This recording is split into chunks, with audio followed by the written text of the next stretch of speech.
On the world news tonight from BGI TV Current, first the headlines. Money has been sent to your account for recess, Senate President. I think we should suspend VAT on diesel. Claire El-Rufai, or quoted as Ministerial nominees, APC support group urges. NCDC confirms 1,534 cases of diphtheria.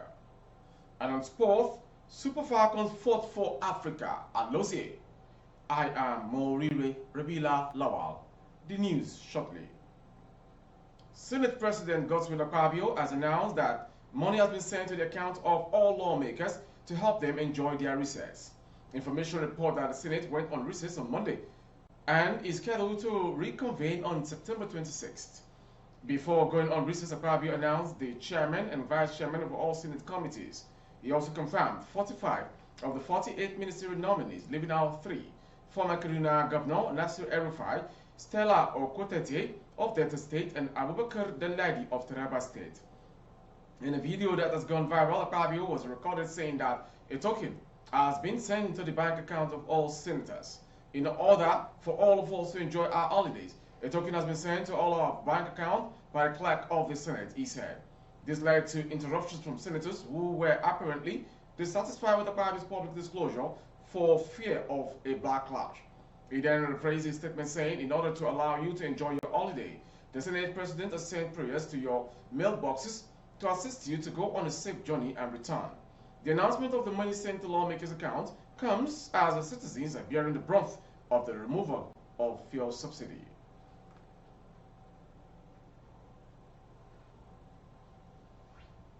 The chairman of the Presidential Committee on Tax Policy and Fiscal Reforms, Taiwo Oyodele, says value-added tax VAT should be suspended on automotive gas oil, also known as diesel, to cushion the beating economic effect of the removal of stress subsidy on premium motor spirits, PMS, also known as petrol. Oyodele made this known as he was on the breakfast program on Wednesday. What the president wants us to do is that within the first 30 days, there are those low-hanging fruits that people have generally agreed that this is a problem, but nobody has done anything about it, he said. Personally, for example, this is not promising that it would be done. I think that we should suspend VAT on diesel because we remove fuel subsidy on petrol and prices are going up. We are going to table it before the committee. These are the things we want to do in the first 30 days. Oyodele, a former fiscal policy partner and Africa tax leader at Pricewaterhouse Corporation, within the next 6 months, the committee will actualize critical tax reforms, rewrite and harmonize tax laws, issue executive orders, roll out regulations, among others. He said the committee, which was inaugurated by President Bola Ahmed Tinubu on Tuesday in Abuja, has 1 year for the implementation of its policies, but noted that the 30 days, 6 months, and 1 year period run concurrently. Oyedele further said that the Federal Inland Revenue Services is best situated to collect revenue for ministries, departments, and agencies. He said the Presidential Committee will look into excess bank charges, adding that businesses pay as high as 67 to 70 levies and taxes, but the committee's plan is to reduce the number of taxes to about 10. On May 29, 2023, President Bola Ahmed Tinubu gave Nigerians an inauguration gift at the Eagle Square, where he was sworn in as Nigeria's president for the next 4 years.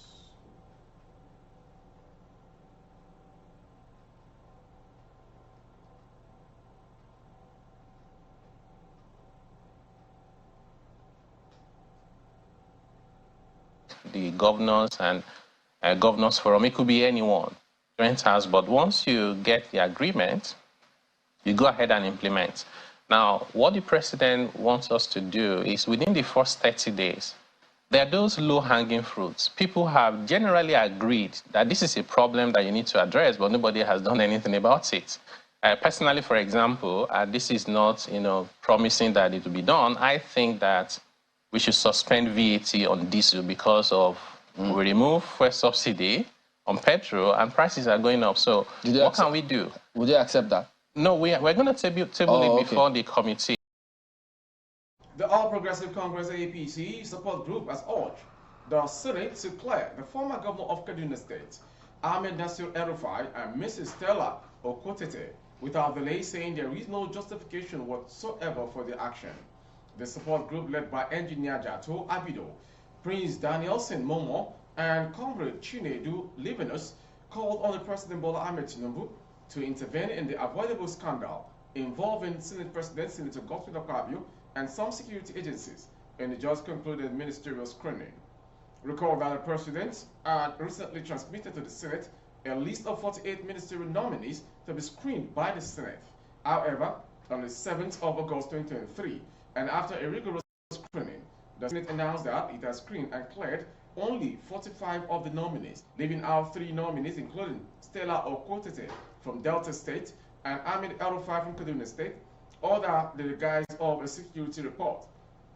The APC support group described the action of the Senate as unjust and wondered why the Senate President would choose to work against his party's interests. According to the statement, it's unfortunate for Akpabio to be implicated in actions that seem detrimental to the All Progressive Congress APC.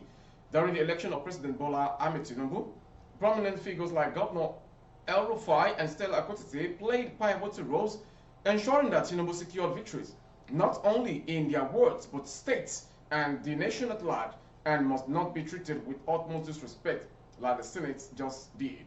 The group equally wondered why there was no security report against El-Rufai and Stella Akotete all through the electioneering campaigns, only for some overzealous security agencies working for enemies of the state to spring up imaginary security reports that are nothing but fictitious imaginations concocted to tarnish the image of the nominees and deprive them from enjoying their hard work. The contributions of Stella Okotete, who worked as a Secretary of Election Monitoring Committee, and that of El-Rufai, who served as the Governor of Kaduna State during the elections, demonstrated their commitment to the party's success, and they deserve to be rewarded. The group listed some of the Governor El-Rufai's contributions, which they described as invaluable, as he stood steadfast in various challenges, including a showdown with the former president over the introduction of New Naira North, and even confronting notable party figures like former chairman Abdullahi Adamu and ex-Senate President Ahmed Lawan in the interest of the nation. The group finally appealed to the President and all relevant stakeholders to call the Senator Akpabio to order, and emphasizing the importance of maintaining party cohesion and addressing any internal conflict that may hinder the APC's overall progress.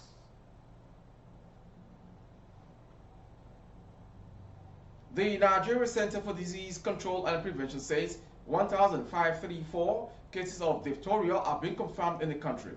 It added that 4,160 suspected cases have been reported in 139 local government areas in 27 states in Nigeria. In its diphtheria report situation from May 2022 to July 2023, released on its website, the NCDC stated that the confirmed cases were distributed across 56 local governments in Kano, 1,207 in Yobe, 252 Bauchi, 41 Katsina, 9 Lagos, 8 FCT, 6 Kaduna, 5 Niger, 2 Gombe, 2 Oshun, 1 Jigawa, and Cross River States having 1. According to report, Kano 3,233, Yobe 477, Katsina 132, Kaduna 101, Bauchi 54, FCT 41, and Lagos 30, that's 30, account for 97.8% of the suspected cases.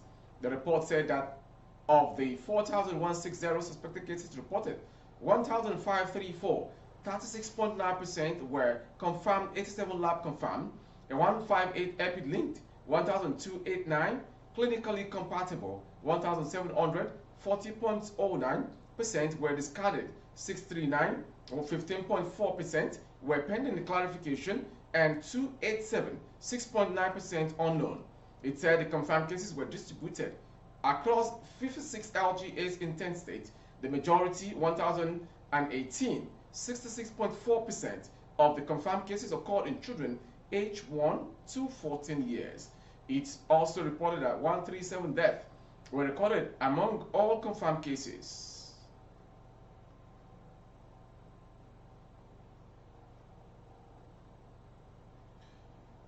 The suspended Central Bank of Nigeria CBN Governor Godwin Emefiele asked a federal high court sitting in Lagos to stop the federal government from further prosecuting him on the charges of illegal possession of firearm and ammunition or any other charge for other matter. He is also seeking an order of court discharging him of all offences persecuted by the government, who is in brazen disobedience of the subsisting orders of the court, granting him bail on July 25, 2023. Emefiele also asked for a further order prohibiting the FG from continuing to enjoy any form of indulgence from the court except and unless it complies with the bail ruling. Though his lawyers, led by Senior Advocate of Nigeria, Joseph Daudu, the suspected CBN governor, filed an application of this effect before vacation judge, Justice Nicholas Owebi, who had admitted him to a bail after his arraignment. The application was filed pursuant to Section 6(6)(a) of the 1999 Constitution as amended, relevant sections of the Administration of Criminal Justice Act 2015, and under the inherent powers of the court. Emefiele asked Justice Owebo to stay further proceedings in the present charge until he exhausts all the remedies available to him in law to compel the government and the DSS to obey the court order of admitting him to bail or remanding him in the custody of the Nigeria Correctional Center until he perfects his bail terms. A member of the defense team, Senior Advocate of Nigeria, Victor Okpara, confirmed that the application, which was filed yesterday, August 8, has been served on the FG today. The application seeks to invoke the jurisdiction of the court to enforce its orders as to not be seen as a toothless bulldog on a piper tiger. The applicant also says that the processes seek to preserve and protect the efficacy, majesty, and integrity of the court, as well as the rule of law in democracy. Information also gathered that the federal government last week filed an application before the court seeking leave to appeal against the order granting bail to the suspended CBN governor, Godwin Emefiele. Moving on to the next story coming from Ogun State. A man, Taiwo Ishola, has allegedly killed two sons of his younger brother, Idowu, after he reportedly kidnapped the children at Abata, a village in Abeokuta, Ogun State capital. Information gathered that the killing was perpetrated in a bush in the Mile 6 area of Ajebo in Abeokuta. Correspondents on ground learned that Idowu had raised the alarm after he discovered that his children, 9-year-old Promise and 7-year-old Testimony, were missing. A source close to the family, who spoke on condition of anonymity, claimed that on Tuesday that the children went missing last weekend and they were last seen with Taiwo. The source said Idowu started looking for Promise and the other Testimony after a search in the community. Somebody told us that they were last seen with his brother Taiwo, but since they are brothers, nobody suspected anything. It was after their father still didn't see them after some time and everybody became suspicious. Their father was advised to inform the police before it was too late. I'm still surprised that the life of innocent children were cut short just like that. Another resident in the community, who gave a name as Iya Alimat, disclosed that the community found it shocking when the news reached them that the children were killed. He said it happened on Saturday. He thought then did not know or see the children. They started searching and people said it was Taiwo that took the boys away. On Saturday, we got the news that the children had been killed, that their father, after looking everywhere for them and couldn't find them, decided to inform the police, and that was when the matter was exposed. How will somebody do this to his own brother? Life is generously disheartening these days. On the foreign story, a former rebel leader and politician in Niger has launched a movement opposing the junta that took power in July 26 coup. This is the first sign of internal resistance to army rule in the strategically importance of Sahel country. Risa A.G. Boal said in a statement on Wednesday that this new Council of Resistance for the Republic aimed to reinstate and ousted President Mohamed Bazoum, who had been in detention at his residence since the takeover. Niger is the victim of a tragedy orchestrated by people charged with protecting it, the statement said. The launch came as diplomatic efforts to reverse the coup appear to have stalled after the junta rejected the latest diplomatic mission and the army government of neighboring Mali and Burkina Faso, which backed the armed takeover. Mali and Burkina Faso also appealed to the United Nations to prevent military attacks. Niger's coup leader denied entry to African and UN envoys on Tuesday, resisting pressure to negotiate ahead of a summit on Thursday. On Thursday, heads of state from the Economic Community of West African States, ECOWAS, will discuss the possible use of force. The CRR supports ECOWAS and any other international actors seeking to restore constitutional order in Niger, according to Mr. Bola's statement, which added that it would make itself available to the bloc for any useful purpose. ACCR members said several Nigerian politicians, figures, and group joined themselves to the group but could not make any allegiance public for safety reasons. Mr. Bola played a leading role in uprising by Torich, a nomadic ethnic group present in Niger's desert north in the 1990s and 2000. Like many former rebels, he was integrated into the government under Mr. Bazoum and his predecessor, Muhammadu Issoufou. Finally, on sports. Super Falcons defender Michel Alozie says the gallant fight for the Super Falcons put up against England in the FIFA Women's World Cup round of 16 was for Africa. The Super Falcons bowed out of the competition on Monday after a goalless stalemate concluded with England advancing to the quarterfinals courtesy of a 4-2 penalty shootout. For the first time in the history of the FIFA Women's World Cup, 3 African nations progressed to the round of 16, with Nigeria, Morocco, and South Africa flying the African women's football flag. Speaking after the tightly contested affair, Alozie said they were disappointed but proud of the fight they put up for Nigeria and the rest of Africa. We probably had one of the hardest groups, say some of the group of death.